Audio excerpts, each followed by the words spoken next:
to prevent from climate changing beside your life. So we need to design equipment using renewable energy. One of them is so, a solar water heater, which has been used since we built the second floor in my house. You know, the summer is in Vietnam is very hot, and solar is the most abundant energy resources on planet Earth. It's used for producing electricity, making clothes dry, also cooking. It is the part of them. A solar water heater uses a source and and converts the heat into a storage tank. For stove, evacuated tubes are designed to absorb sunlight.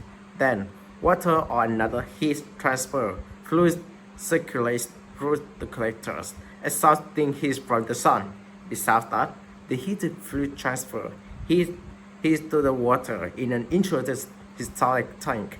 In passive system, hot water rise to the tank, and cooler water descends to the collector, creating the natural circulation. Last but not least, some systems have electric heating elements to provide hot water even on cloudy day or during peak demand. Despite being the most popular popular energy in the world, it has some cons.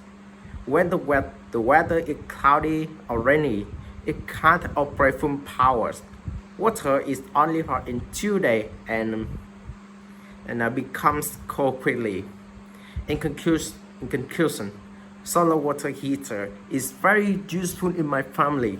In the future, we will employ it to use any light energies, include solar.